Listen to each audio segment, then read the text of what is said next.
On Capitol Hill, Chip Roy pushed a controversial immigration bill that would fast-track deportations, even for U.S.-born children. But when Jasmine Crockett took the mic, she exposed the hidden deals, wrongful arrests, and the devastating human cost behind his proposal. Their clash over justice versus control sent shockwaves through Congress, divided the nation, and forced key Republicans to break ranks. But what exactly did Jasmine say that turned the entire chamber against him? Stay with us. This is a story worth every second of your time. Rayburn House Office Building, room 2154, 8:59 a.m. The temperature inside was cold enough to make breath visible, yet it wasn't the air conditioning. It was the atmosphere.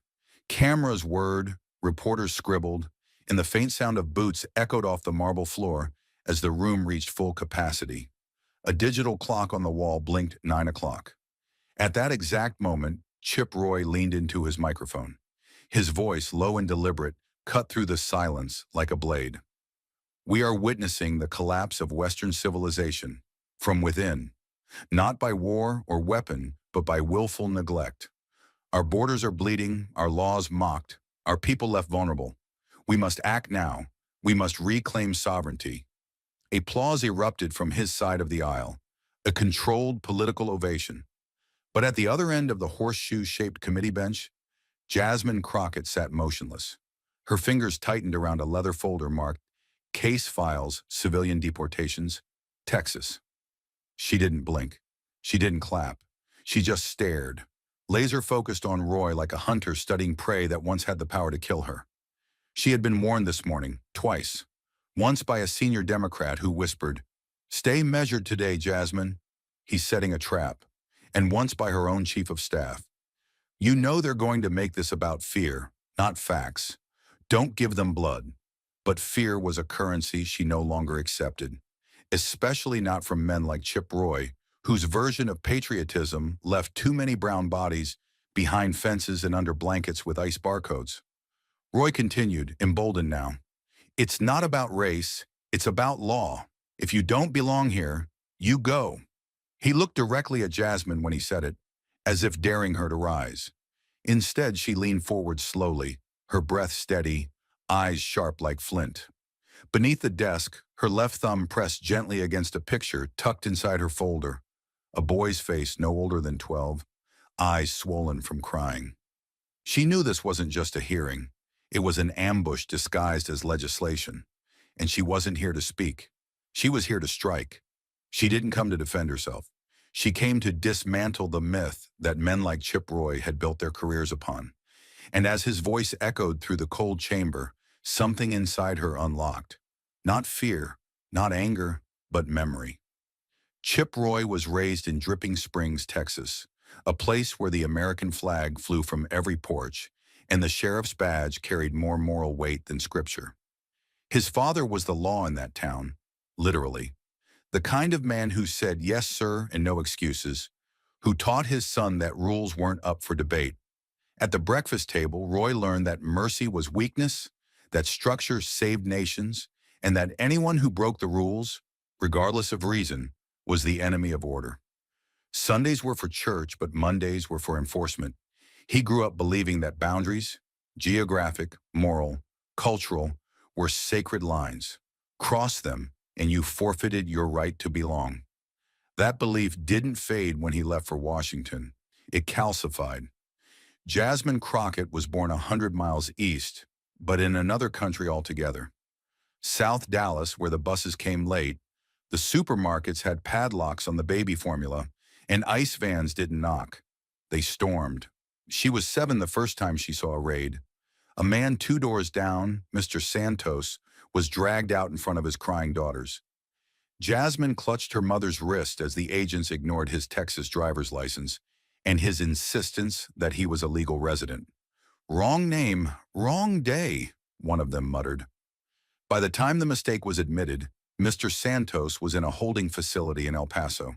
Jasmine never saw him again. In her world, laws weren't immutable truths. They were weapons, and justice wasn't about rules. It was about who got heard before the gavel dropped. 2 children, 2 Texas towns, 2 Americas. One believed that fences kept chaos out. The other learned that fences were used to lock the innocent in. Two Americas had raised them. One taught that law was a shield, the other that it could just as easily be a blade. Jasmine Crockett knew what this moment really was. Not a debate, not an exchange of ideas, but a performance wrapped in policy, aimed like a rifle. And now, just moments after delivering his opening salvo, Chip Roy leaned in again, colder, sharper, more calculated. His voice dropped into a rhythm that felt almost sacred, the kind of cadence used in church pews before the congregation breaks into amen. But there was nothing holy about what he said next. If we don't rebuild our walls, he began, both the physical ones that protect our borders and the moral ones that protect our values, then this country, our country, will collapse from within. He didn't raise his voice. He didn't need to. The power wasn't in the volume, it was in the timing. Every word was placed like a brick in the very wall he was preaching. Then came the final blow. We will be destroyed by those who do not belong here. The line was surgical. It didn't shout. It sliced. Like poison slipped into a glass of water. A breath. A pause. Then he glanced to his left, just long enough to make the subtext explicit.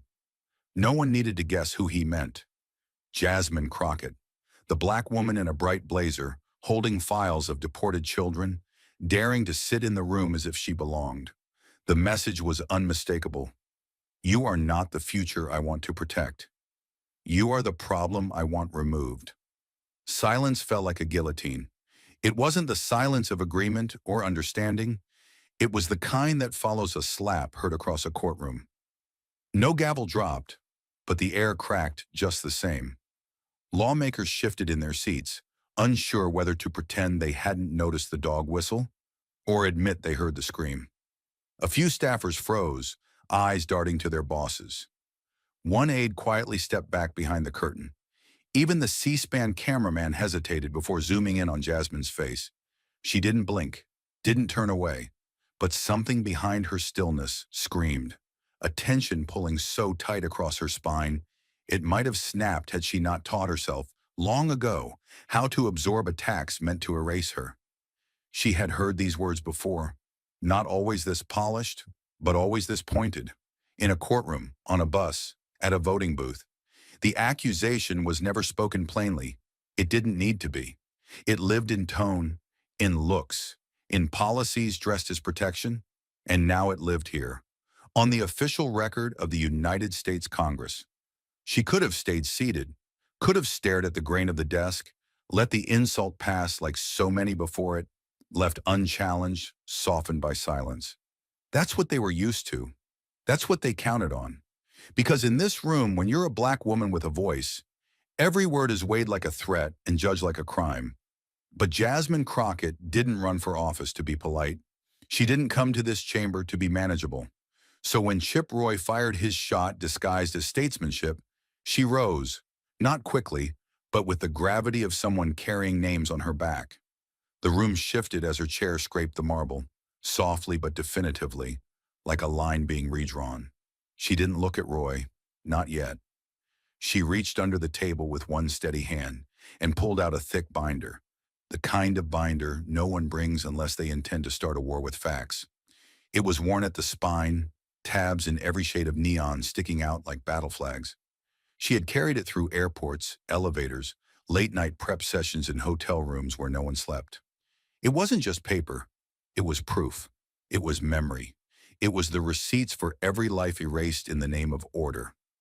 She held it high, not to grandstand, but to make sure no one in the room and no camera in America could pretend they didn't see it. The weight of it pulled her wrist slightly downward, but her arm never shook. Her voice, when it came, was clear, measured, not angry, not trembling, controlled like a blade held just beneath the skin. This, she said, pausing just long enough for the microphones to catch every syllable, is a list of 37 United States citizens, men, women, and children, who were unlawfully detained or deported under the kinds of policies you're proposing today. And then she dropped it onto the desk in front of her with a thud that echoed like a closing prison door. A few papers spilled out. One photograph slid across the wood. A boy with wide brown eyes holding a lunchbox. The ice van behind him already starting to roll. Jasmine didn't reach for it. She let it sit there, like a mirror. The room fell utterly still. No coughing, no paper shuffling. Even Roy went quiet, blinking, the air around him shifting like a man who just realized he'd stepped into the wrong fight. She flipped the binder open, slowly, as if peeling back the layers of a wound America refused to treat. Birth certificates printed in Houston. Naturalization forms signed in Phoenix. One woman, a Navy vet, who was deported to a country she'd never visited, left stranded without her insulin. Another, a teen from Atlanta, born in Grady Memorial, whose southern drawl couldn't save him from a clerical error that led ICE agents straight to his locker during algebra class. Page after page, tab after tab. Jasmine didn't raise her voice. She didn't need to. The evidence shouted on her behalf. She looked up only once, locking eyes with Roy across the room. Not in challenge, but in clarity. Like a surgeon explaining where the artery had been severed. Like someone offering a final chance to stop pretending. The room wasn't silent anymore. It was held hostage by truth. The evidence had thundered, page after page. Proof undeniable, names undeniable. But Jasmine Crockett knew something else. Even the thickest binder couldn't make the powerful feel. So she turned to the one story that still haunted her at night. Not because it was rare, but because it wasn't. Because it could have been any child, her neighbor's, her nephew, her own. She didn't raise her voice. She lowered it. That's how you make people lean in. Her fingers rested gently on a photo near the end of the binder. It was glossy, slightly bent at the corner from years of being handled too many times. The boy in the photo was smiling with one front tooth slightly crooked, a collared shirt too big for his thin shoulders, brown eyes full of curiosity, not fear. His name was Juan Rodriguez. He was 12 years old, born at Parkland Memorial Hospital in Dallas, Texas. Jasmine had visited his school once after the incident. The desk where he once sat had been left empty for weeks, not by policy, by grief. Juan was in math class when ICE showed up, she said, her tone stripped of all decoration. Just fact, cold and clean like a scalpel. No warning, no parent present, no legal counsel. Just confusion and the sound of boots in the hallway. Jasmine paused, looking across the room as if replaying every frame of it in her mind. They asked for his full name. He stood up, said it, didn't even hesitate. He was proud of it. That's how sure he was that he belonged. But somewhere in a database, a middle name had been entered wrong. Somewhere in an office, a checkbox was ticked without verification. And because of that, a boy born on U.S. soil, carrying a social security number and a lunch pass, was placed in handcuffs. Handcuffs at 12. His classmates watched him cry. His teacher begged them to stop. The principal said, "There has to be a mistake." But the van was already running. The door was already open. Jasmine's voice trembled, not with weakness, but with control stretched to the edge. Her hands curled into fists against the edge of the podium. Not for drama, for stability. His mother drove barefoot to the ICE facility, holding his birth certificate in one hand and his immunization records in the other. She was turned away. 3 days. That's how long it took for someone, some faceless clerk, to admit the error. 3 days in a concrete cell where a child was asked if he knew any other languages, where he missed meals, where he cried so hard the guards had to turn off the hallway lights at night. They told his mother it was a clerical issue, Jasmine said quietly. They never apologized. They just dropped him off. No explanation, no follow-up. She looked up now, not at Roy, not at the room, but directly into the camera, into every living room that might be watching. Her voice sharpened, not louder, just clearer. If America cannot tell the difference between a threat and a 12-year-old boy with crooked teeth and a backpack, then America hasn't just lost control of its borders. She let the silence gather, heavy, uncomfortable. It's lost its soul. A pause, no one spoke. Even the lights seemed dimmer now, not because of failure, but because truth had pulled the oxygen out of the room. The silence in the hearing room had been sacred, thick with the weight of truth. But outside it detonated. Like a match thrown into dry fields, Jasmine Crockett's words had touched the edges of America's deepest fault lines. And within minutes, the country wasn't just reacting, it was combusting.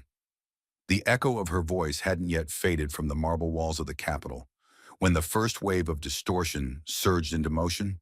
And in 2026, that meant television. That meant headlines. That meant algorithms programmed to divide. Fox News struck first, aggressive and unrelenting. It wasn't journalism, it was warfare, wrapped in patriotic fonts and ticker tape.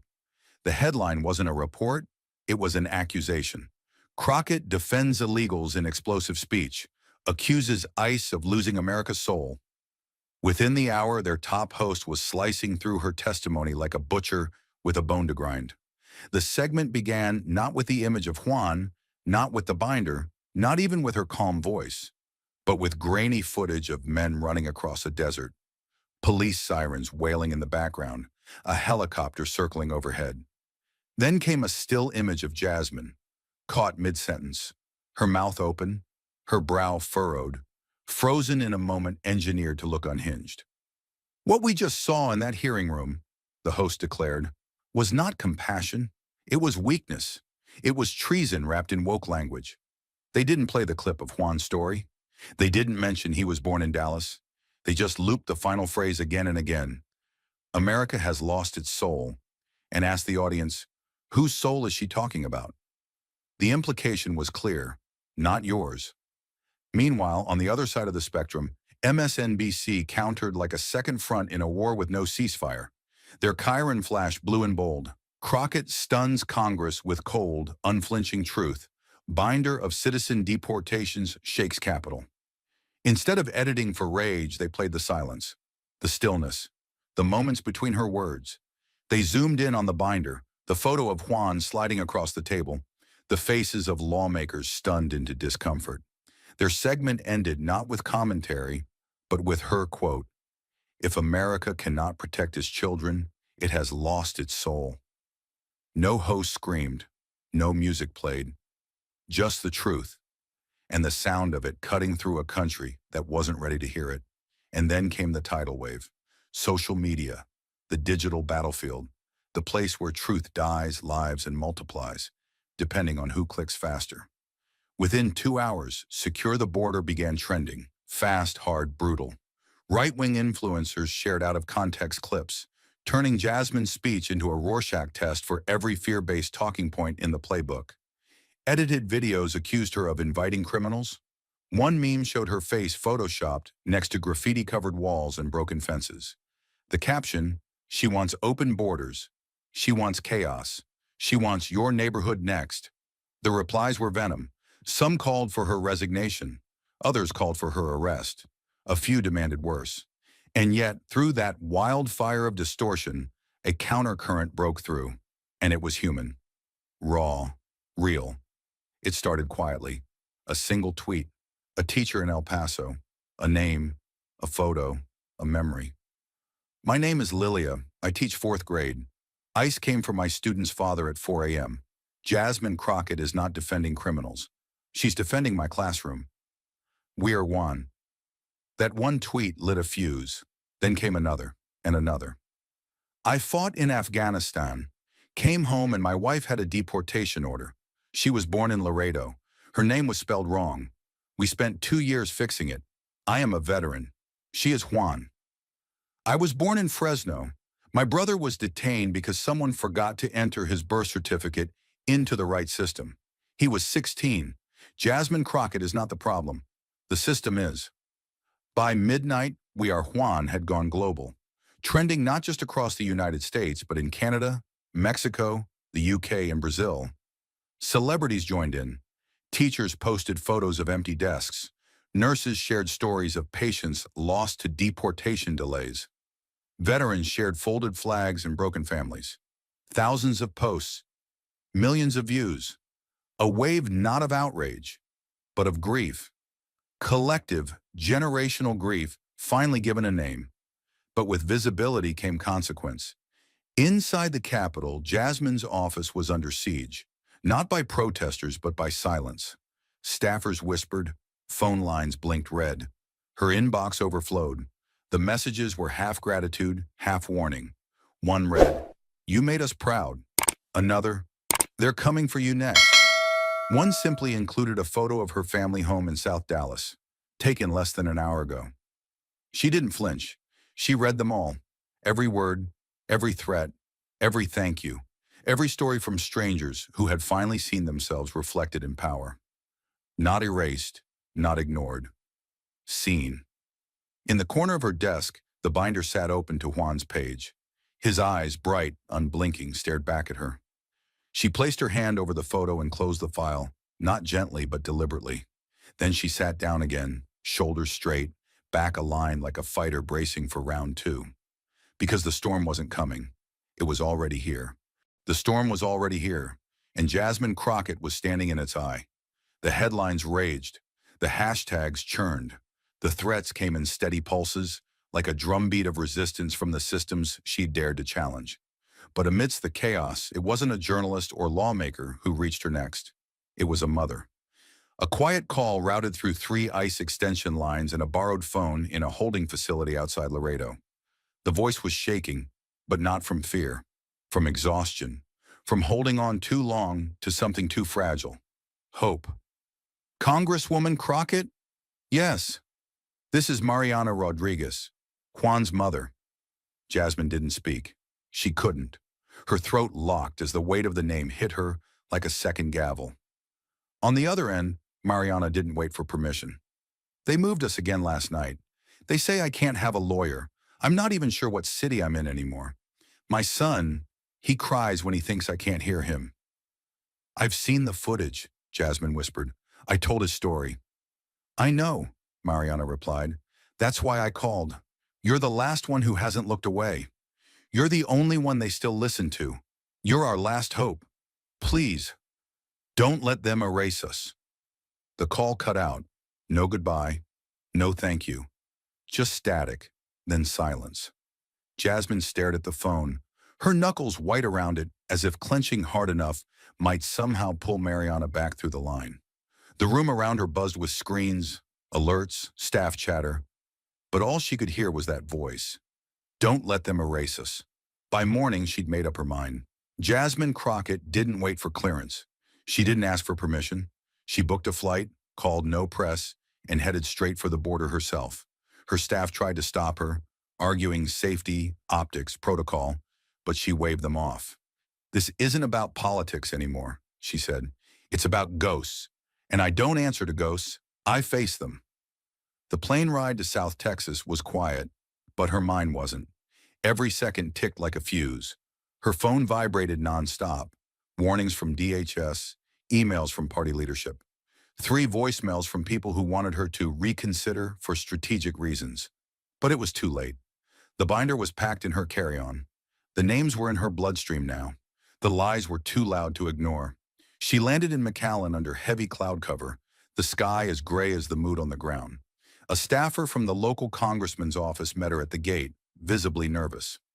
"They're not going to let you in," he said. "Then I'll stand at the gate until someone explains why," she replied.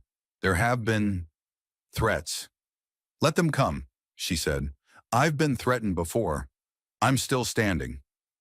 Outside the detention center in Donna, Texas, Jasmine walked up to the main gate as cameras rolled from a distance. ICE agents met her with stiff faces and tighter lips. They told her the facility was on lockdown. Security concerns, no visitors, no exceptions. But she didn't move. She pulled out her congressional ID, held it out, and stared the lead agent in the eyes. "This badge doesn't ask for permission. It demands oversight. I'm not here for a photo op. I'm here for accountability. Let me in. Or explain to the American people why you're hiding children from the very people elected to protect them." They stalled, called supervisors, whispered into radios. 47 minutes passed in the desert heat, and Jasmine didn't flinch. Finally, a door buzzed. A gate opened, and they let her through. Inside, the temperature dropped. Concrete floors, fluorescent lights, steel doors, children behind glass. One girl, maybe 10, looked up and smiled, but it was the kind of smile that didn't reach the eyes. The kind of smile you give to survive. Jasmine walked slowly, every cell in her body screaming. This wasn't just injustice. It was industrialized indifference. She asked to see Mariana. Denied. She asked again. Denied. Then she pulled out a folded piece of legislation, co-sponsored 2 years ago, guaranteeing congressional access to ICE detention centers during humanitarian inquiries. The agent paled. 10 minutes later, Mariana Rodriguez walked into a side room, wearing a uniform 2 sizes too big, her hair tied back, her wrists marked faintly from zip ties. They embraced without speaking. Just a grip. Just presence. Just oxygen. They think if they keep moving us, we'll disappear, Mariana whispered. They forgot I was born in Texas, Jasmine said. And we don't disappear, we dig in. She spent the next 3 hours documenting everything. Broken showers, overcrowded bunk beds, children with coughs left untreated. She recorded testimony, took photos, called in legal aid from 3 separate nonprofits. Before she left, she slipped a phone number into Mariana's palm and said, "If they move you again, call this. We'll find you." When Jasmine emerged from the facility, the sky had turned amber with dusk. Reporters were waiting now, tipped off by an anonymous source. One shouted, "Congresswoman, was it worth the risk?" She paused, looked at the horizon, then said, "If a government can lose track of mothers and sons and we let them, then the risk isn't mine, it's the nation's." And then she walked away, the binder under her arm, the sun behind her, and the war for truth far from over. The sun had barely broken over the Capitol dome when Jasmine Crockett returned to the marble halls of power. Not in silence, not in shadow, but with purpose that crackled like electricity under her skin. Her boots, still dusted with the sand of the Texas border, echoed through the corridor as she passed security, binder in hand, jaw locked tight. Behind her, America was still arguing in headlines and hashtags. But she didn't have time for noise. She had names to protect and systems to confront. By 9 a.m., she was in the committee chamber, surrounded by staffers and counsel. She submitted a new tranche of documents, not just stories or testimony, but evidence. Timestamps, internalized communications, whistleblower affidavits, video footage, and at least 9 pages of violations of the floor's settlement. Each file was labeled, each was logged, each was truth. She watched them upload the documents into the official congressional archive. She double-checked the digital entries. Then she exhaled. But 48 hours later, when her team returned to access the files for committee review, they weren't there. Not misfiled, not mislabeled, erased. At first, a young staffer blamed it on a server hiccup, maybe a transfer glitch. Jasmine wasn't convinced. She requested back-end access logs. Her legal team filed a formal notice with the clerk's office. Nothing. No crash, no audit trail, no record of deletion, just clean absence, as if the files had never existed, as if Juan had never existed. That's when her chief of staff stepped into her office, pale, holding his phone like it might burn him. "You need to see this," he said. "If it's another death threat, forward it to security." "It's not. It's from inside." He showed her the message, sent via Signal. No name, no profile image, just a numeric username, RA547, and the text, "They buried your files. Same team that sanitized the Zepeda report last year. Check Q3 procurement logs, El Paso contract, Liberty Horizon logistics. Follow the money. Roy's fingerprints are everywhere." Below the message, an attachment, a photo, grainy, clearly zoomed from a distance, but recognizable. Chip Roy, Dale Huxley, a handshake, a smile, a folder passed discreetly across a table in the corner of a private event ballroom in Austin.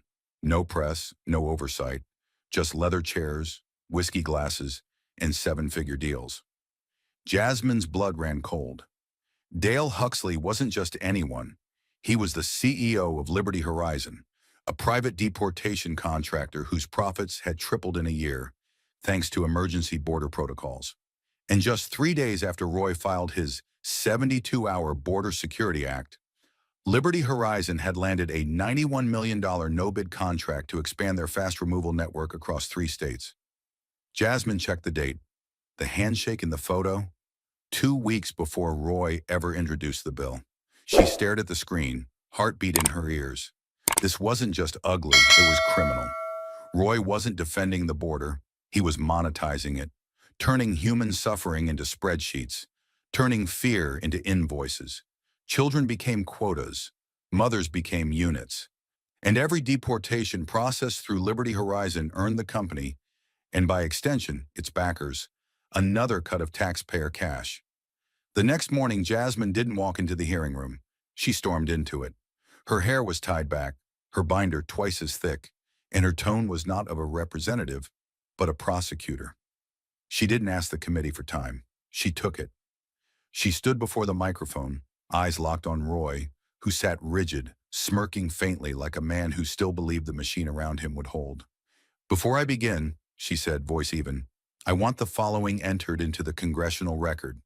She handed over the photo of Roy and Huxley, the procurement logs, the matching dates, the private flight records. Then she opened her binder and began reading.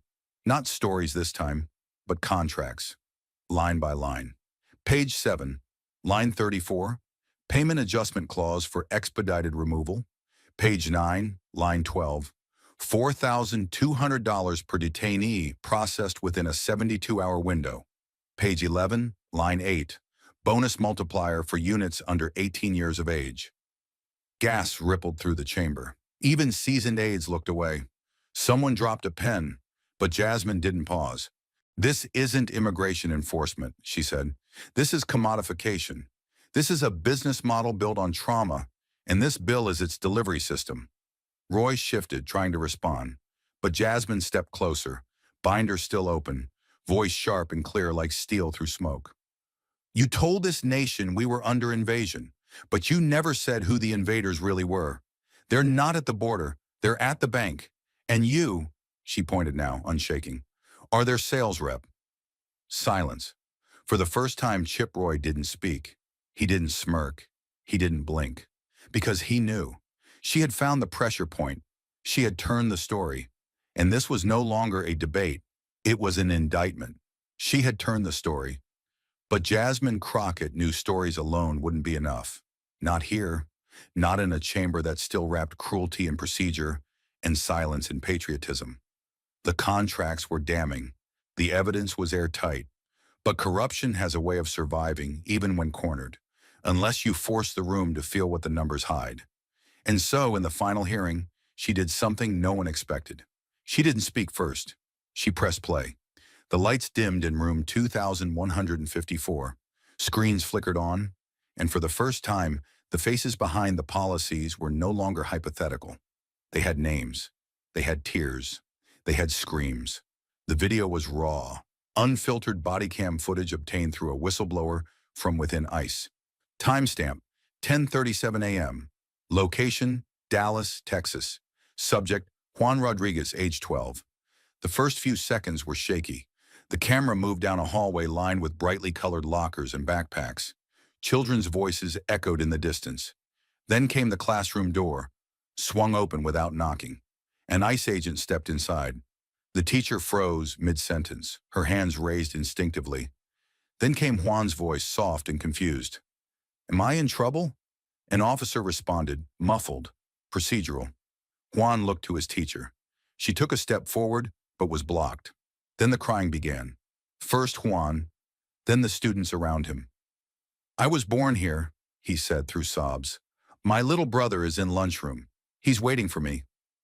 They cuffed him anyway, pulled his backpack off, dragged him past rows of desks where children sat in stunned silence, mouths open, too young to understand and too terrified to forget. A girl in the front row whispered, "Tell my mom." Someone else screamed. Then came the teacher's voice, shaking and desperate. "He's a citizen!"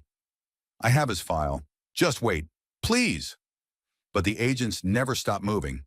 The last frame was of Juan's face, eyes wide, mouth trembling, as the classroom door slammed behind him. When the video ended, the silence was total. No rustling, no throat clearing, not even the hum of the microphones, just shame.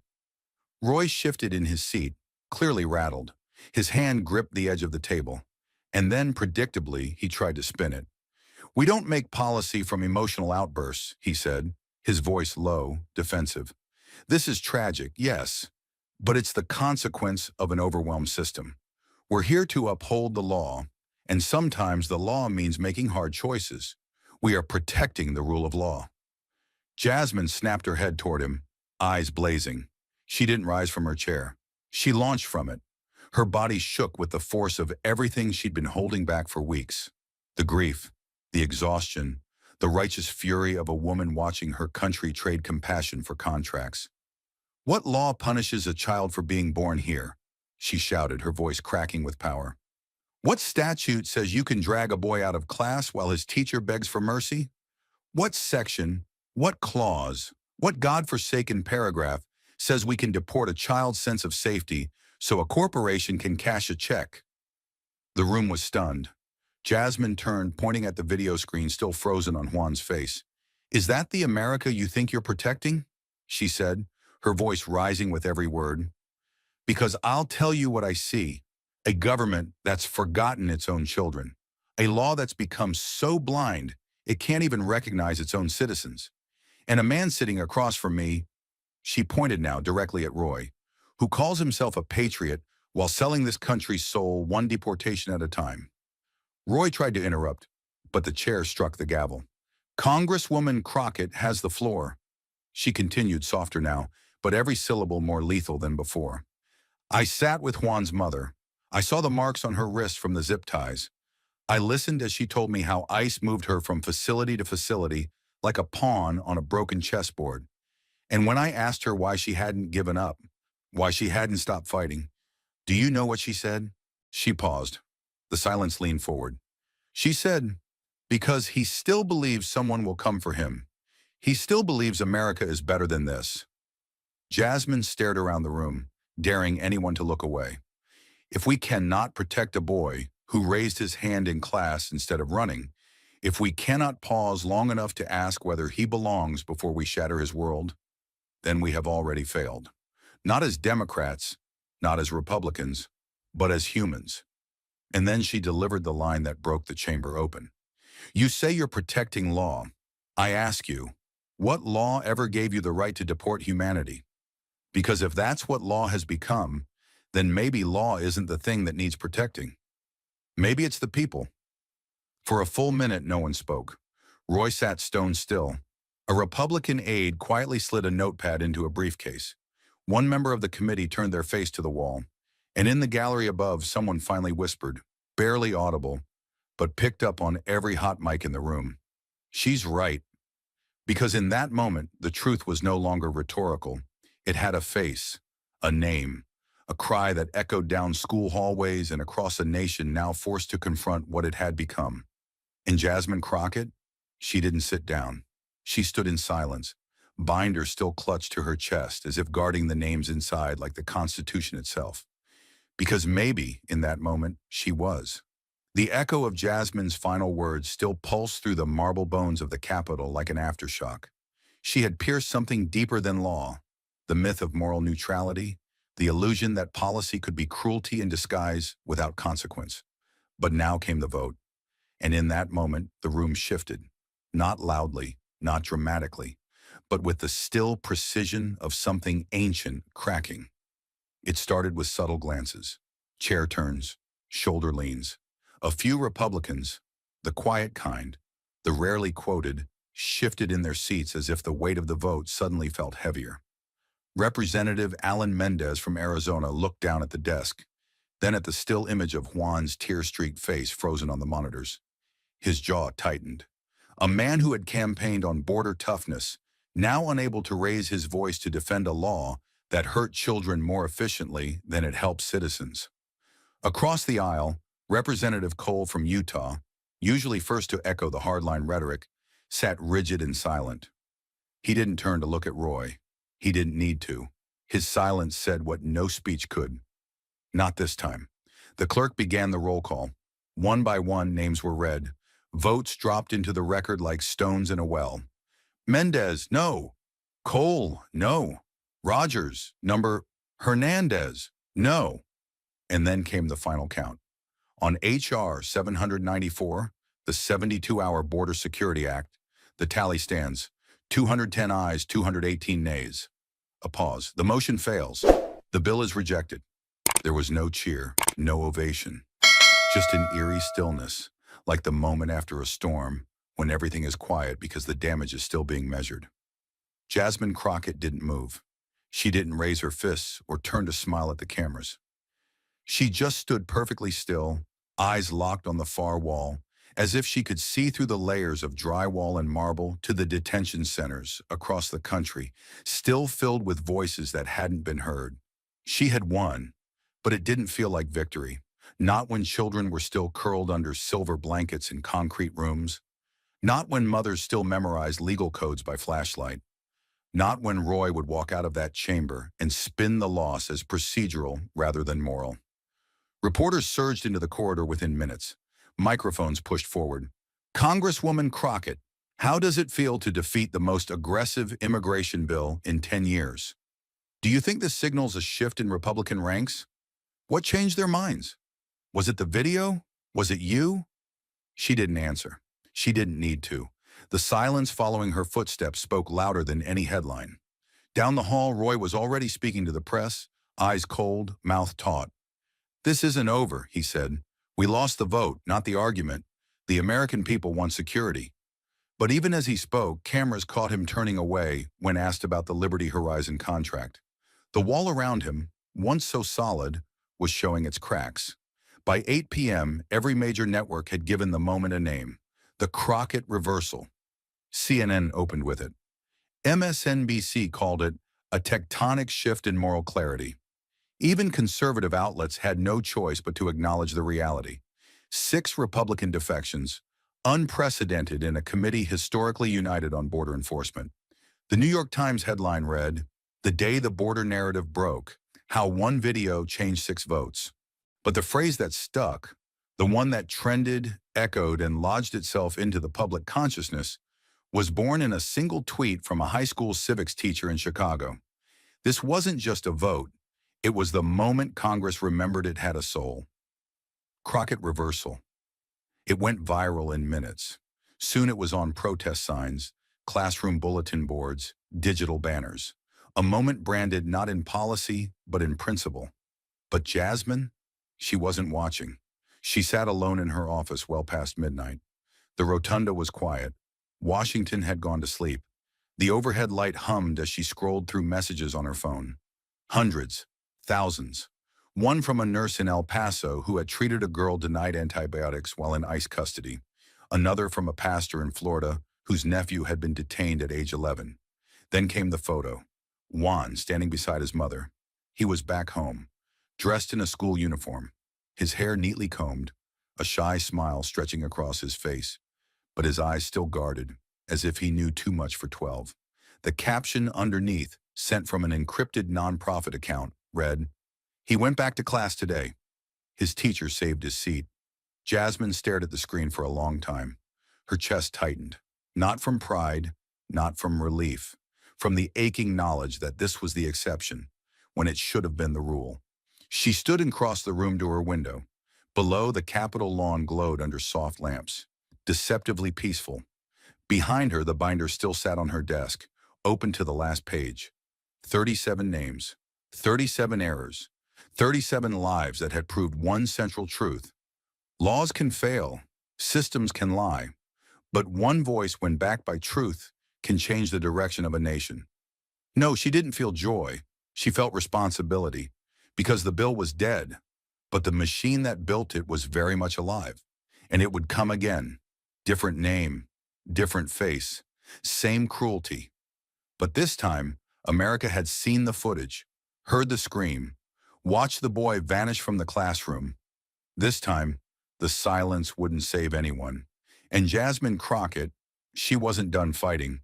The truth had landed like a thunderclap. But storms don't end when the thunder fades. While the Capitol's corridors slowly emptied and America began digesting the fallout of the failed bill, Chip Roy was already rearming, not with facts, but with fear. That same night, just past 10 p.m., he appeared on Patriot Nation Live, seated beneath the glowing seal of the American eagle and a digital border fence pulsing red on the screen behind him. The studio lighting framed him as the victim of a media ambush, not the architect of a defeated bill. "We lost a skirmish today, sure," Roy said, adjusting his cufflinks with a measured frown. "But the war for our country? That's still going. We fight not for headlines or hashtags. We fight for the soul of this nation." He didn't mention Juan. He didn't mention the deleted files, the silent moderates, or the contractor now under ethics review. Instead, he leaned into the fear that had always kept his base close. "If we let emotion override policy," he warned, "we won't recognize America in 10 years. And people like Jasmine Crockett, they don't want borders. They want chaos." The host nodded solemnly, his voice rising as he added, "And they call that compassion." Outside the echo chamber, the rest of the country wasn't so easily fooled anymore. But Roy didn't care. This was the next play. Frame the loss as a blip. Recast himself as the last man standing. Let Crockett carry the weight of the children. He'd carry the flag and wave it like a shield. But across the river, as the city dimmed and headlines churned out hot takes and clipped sound bites, Jasmine Crockett stood alone in her office.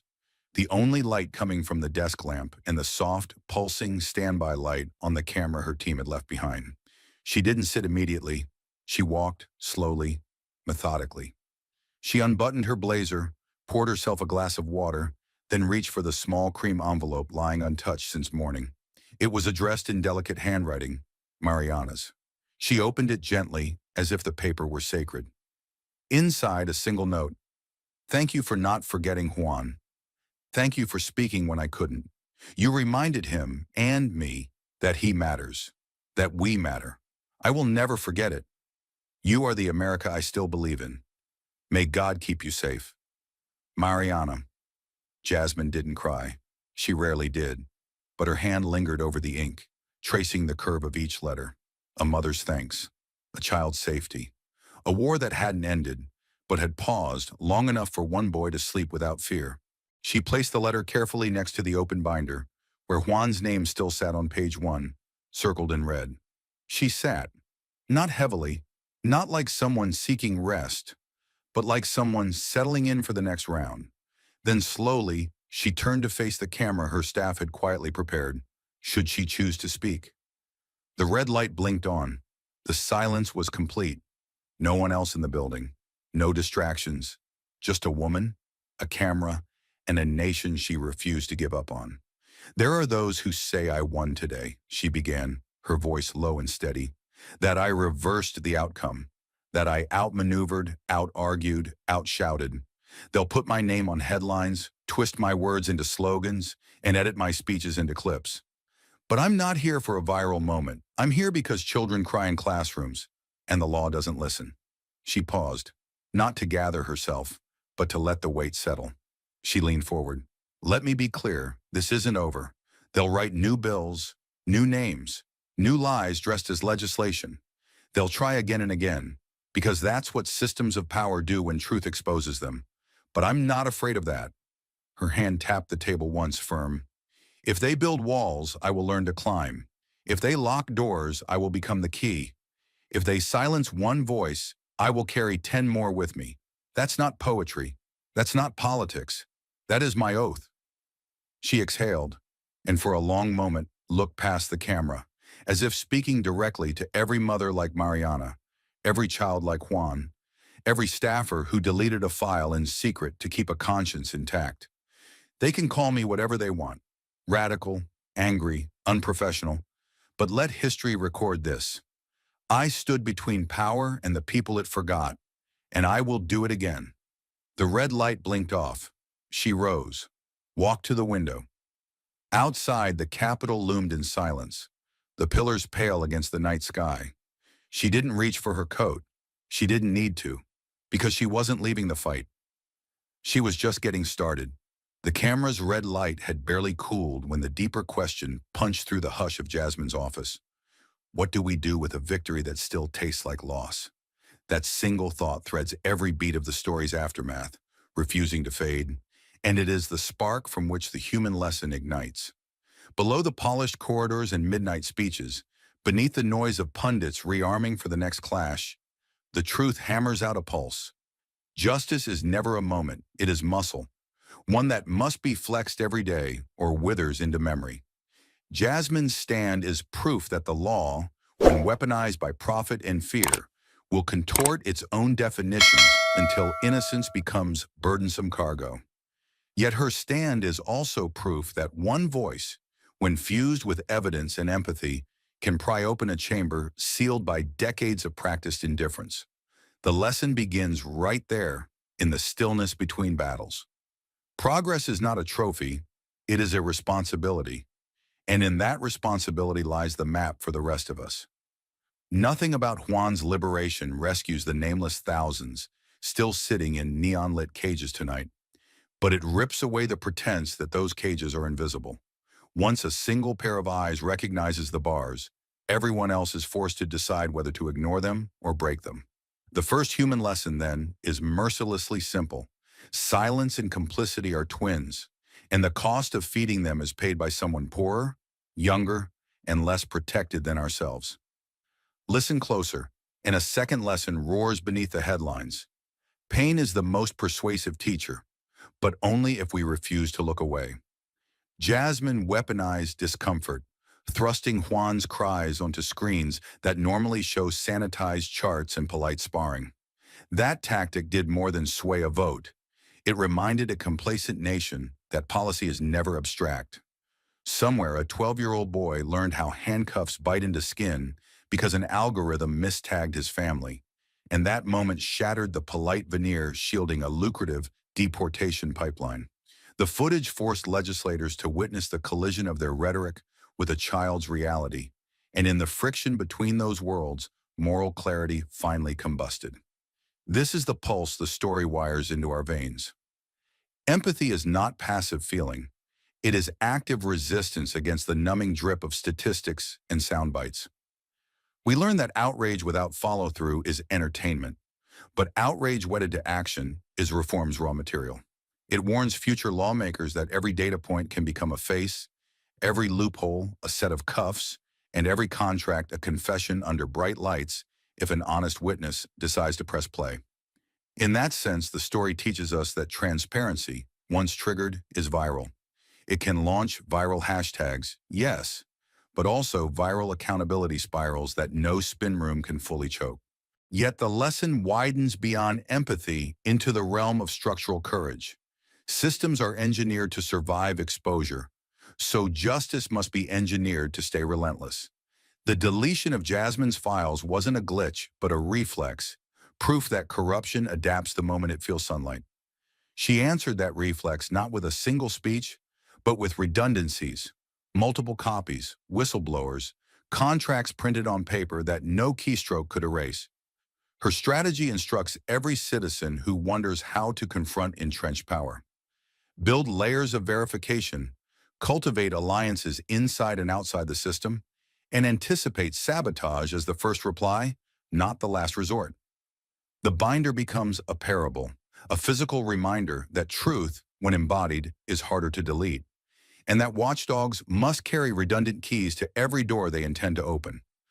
Our democratic muscles atrophy without such defensive design, and that is why Jasmine's relentless backups, subpoenas, and late-night recordings are as crucial to the human lesson as her fiery oratory.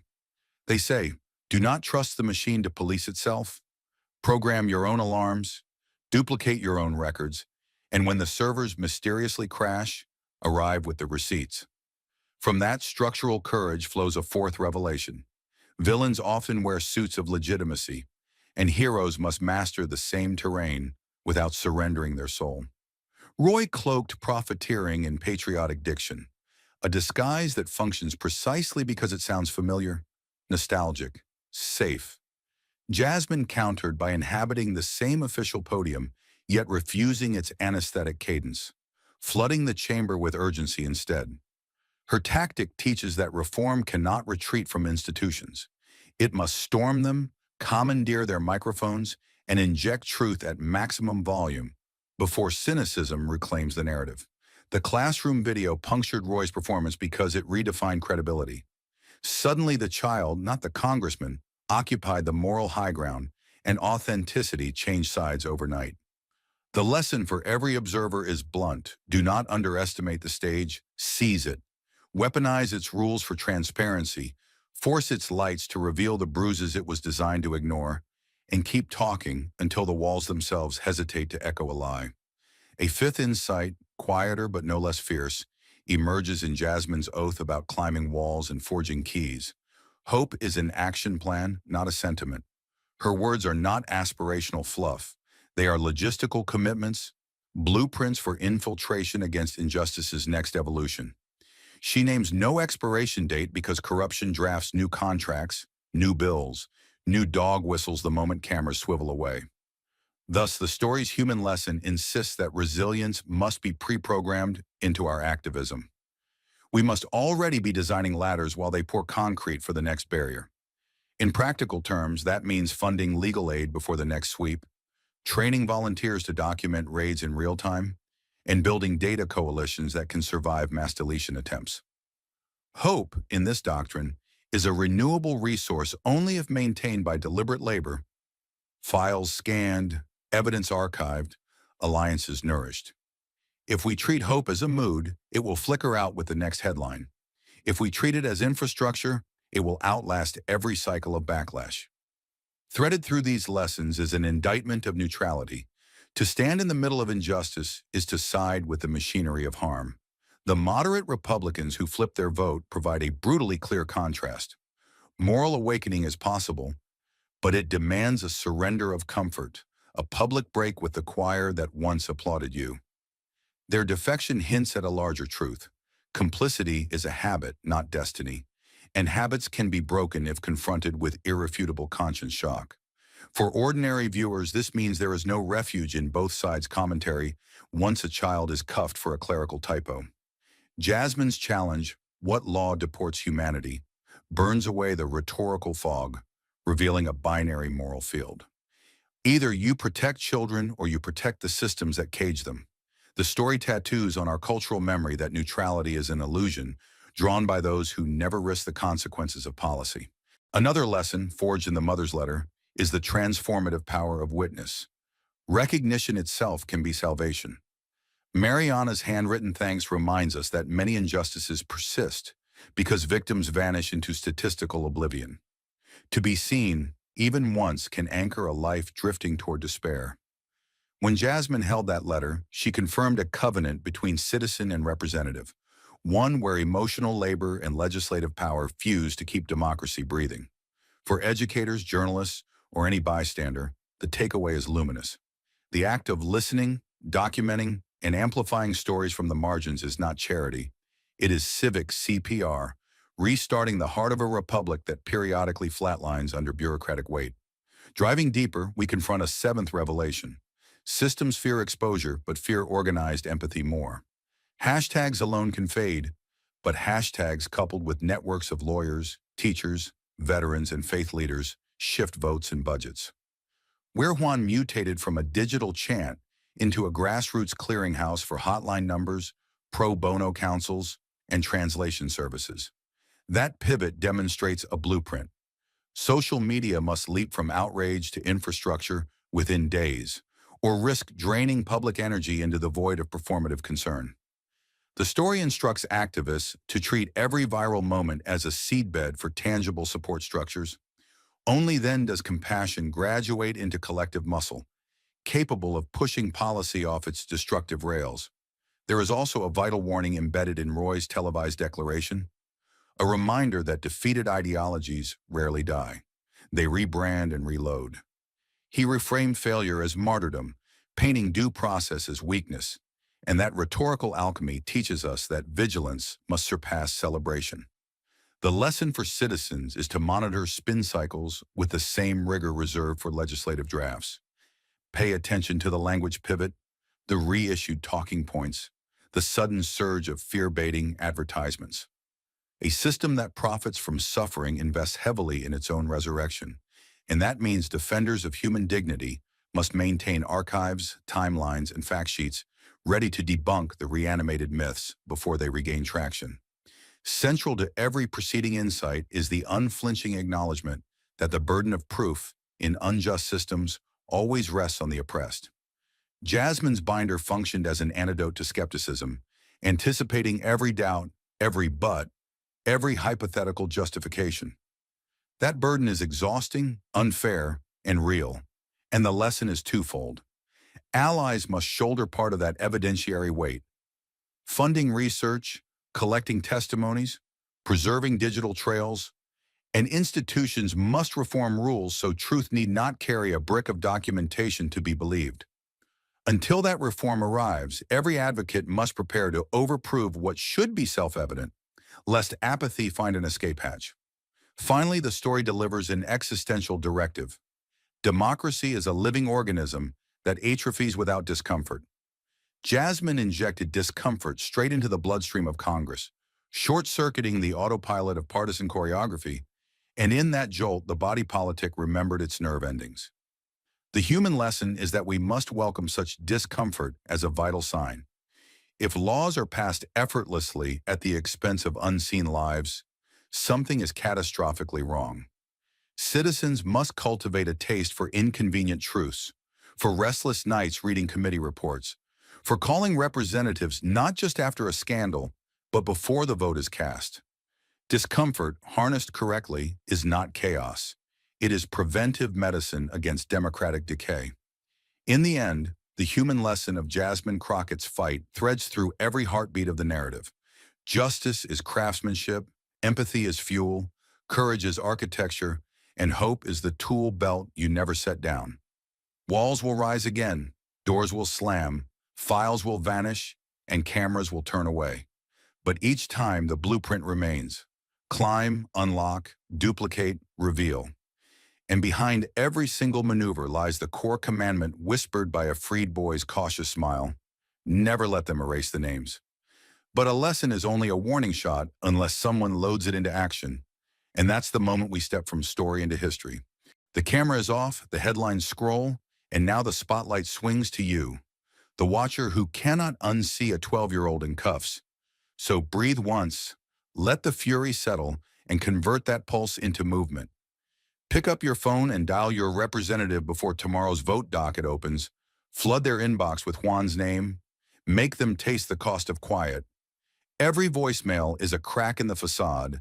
Every email a splinter in indifference. Volunteer for the Immigrant Rights Clinic. 2 zip codes over. One Saturday translating intake forms can tilt a deportation hearing from despair to due process. Channel your outrage into receipts. Donate to legal aid funds that build the binders Jasmine carried, because truth starves without photocopy money and server space. Become your school board's watchdog. Demand protocols so no officer walks into a classroom without ironclad proof, and insist that every teacher knows the emergency hotline if they do. Use your feed as a siren, not a mirror. Share the footage, pin the hotline numbers, amplify number sign. We are Juan until algorithms mutiny against manufactured fear. Track every new border bill. Learn its ID, its sponsors, its hidden clauses. And when it resurfaces dressed in fresh rhetoric, meet it with facts sharpened by vigilance. Finally, pledge aloud, at dinner tables, community meetings, city councils, that you will never trade a child's safety for anyone's campaign commercial, because democracy is a covenant signed in the ink of collective courage, and it bleeds when silence holds the pen. And remember, they will build higher walls, write longer bills, spin thicker lies, so be relentless. Form neighborhood rapid response networks that text out raid alerts in seconds. Stock community centers with Know Your Rights posters in every language. Map pro bono attorneys like safe houses on a resistance blueprint. Demand oversight hearings, then show up, sit in the back row, and let every lawmaker feel your stare. Democracy is claustrophobic when witnesses crowd the room.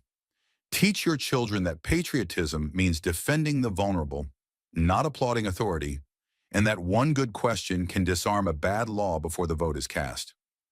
Support journalists digging through procurement contracts.